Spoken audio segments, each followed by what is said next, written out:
I'm working in the kitchen today because I'm trying to capture some sort of place where I can find a bit of light. It's horrible weather out there, and the place I'm working in, my new workshop, is lovely, but it has lots of little bits of spotlighting and tons of shadows, so I hope we're not going to be struggling too much.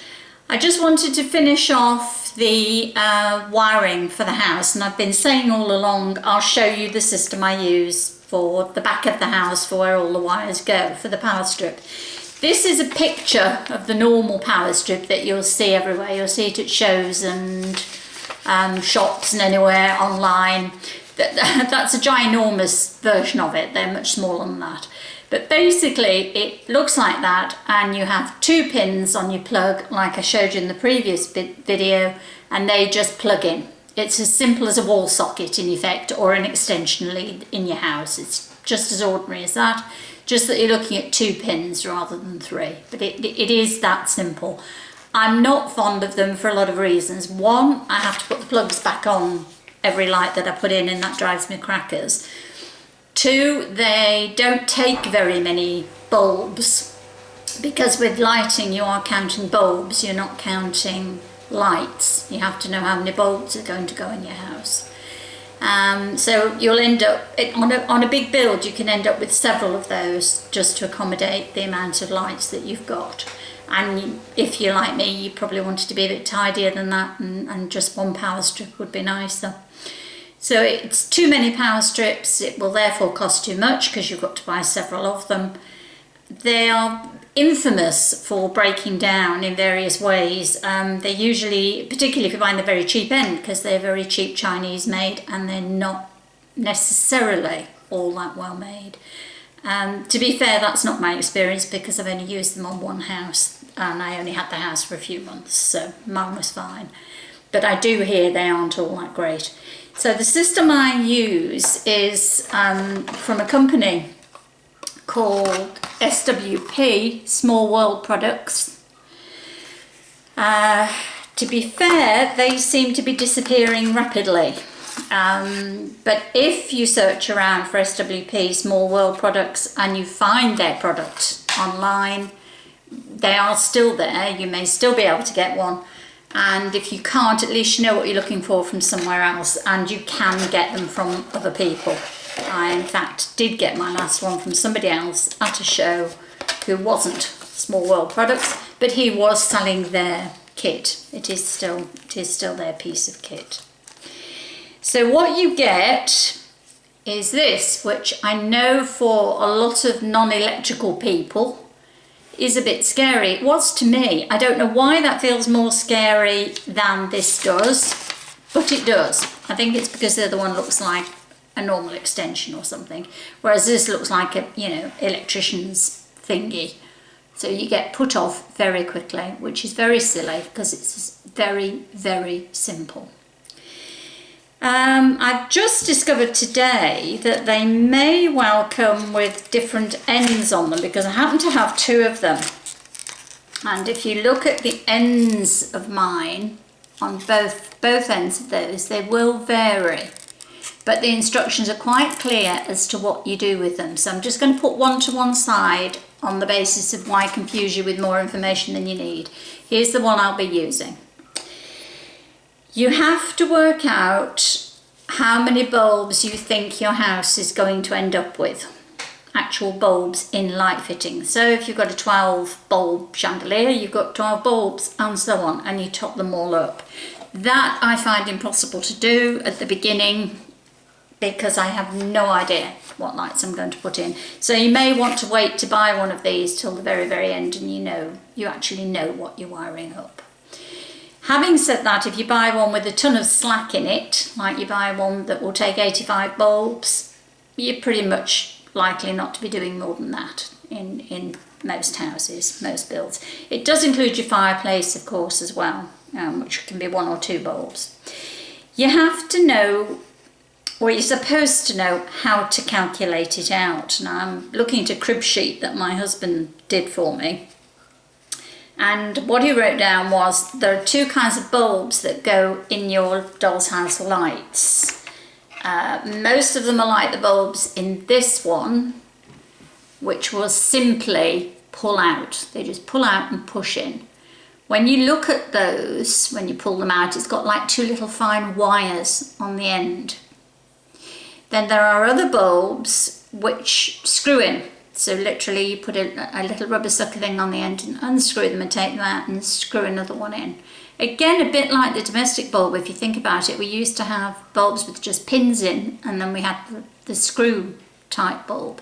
Very similar really on a small scale here. So if it's a wire end bulb, they are 0.05 amps per bulb. If it's a screwed bulb, it's 0.07 amps per bulb, and you're supposed to work out how many amps you need in the total for your house to find out what size adapter to buy. Basically, to be honest with you, I have never ever done that. I've just told the person I was buying from, I'm going to have 85 bulbs. I don't know if they're screwed or they're push pin, and there's 85 of them. So then they generally sell you a piece of kit that's overkill, something that's a bit larger, will take, you know, a larger capacity than you're putting in, and you know it's going to do the job, and that suits me fine. It's about £25 for one of these large ones, and this is the thing that you need. The reason you need it is it goes into your power, your ordinary house power, 3-pin plug, and it converts that power that's going through your house into 12 volts. That's what this box here is doing. It's going to convert it into 12 volts, which is what your bulbs need to power that they need to work. If you put them straight on your mains power, they would just blow, obviously. And all happens then is that at this end, generally speaking, you've got a little round pin like you have on lots and lots of pieces of kit around your house, and that just goes into this power piece here, like so, and it will go in any direction, obviously. So on the back of your house, you will put 4 screws in there, one in each corner, and screw it somewhere to the back of your house, or wherever it is that you're going to hide your wiring. You could hide it in your attic space, you could hide it in an outhouse on the side of your house, on an outside chimney. I mean, it's entirely up to you. Some people put them in large pieces of furniture like a window seat. Figure out where you want all your wiring to go to and be attached to this, and if you want, be hidden. Okay. And the wiring in here could not be simpler. Every time your light exits the back of your house, it will come to here, and all you're doing is putting 2 wires anywhere you like, pretty much, but 2 wires in 2 holes. You unscrew them a little bit first and then screw it down tight, and it's as simple as that. I'll read you exactly what it says on the piece of paper and you'll see how simple it is. Mount on the doll's house using the 3 holes pre-drilled in the unit. There's actually 4 holes pre-drilled in the unit. Use the spacers supplied with each unit and suitable screws. Now what that means is you get a little packet of spacers. If I could only open it, it would be marvellous. Bear with me. Hang on. Should have done that first. Okay. So there's 4 spacers for the 4 holes, and all that you're going to do is, before you shove that straight onto the back of your unit, if you look at the back, there's lots of little lumps and bumps, and they don't want that being pressed into the wood. So they just put a little spacer on there. Your screw goes through this side, through the spacer, and it just makes it stand out a little way from the back of your board, so that you're not pushing all this stuff against the wood on the back of your house. So there you go. Mount on the doll's house using the 3 holes. Use the spacers supplied with each unit and suitable screws. So you find the length of screws you need for your house, because it would depend on whether it's ply or MDF or whatever. You connect the power supply to the input screw terminals marked 12 volt, or plug in to a 2.1mm centre positive DC power connector, which is what this is. So you plug it in, as I said, like so. So this is on the back of your house and that's plugged in.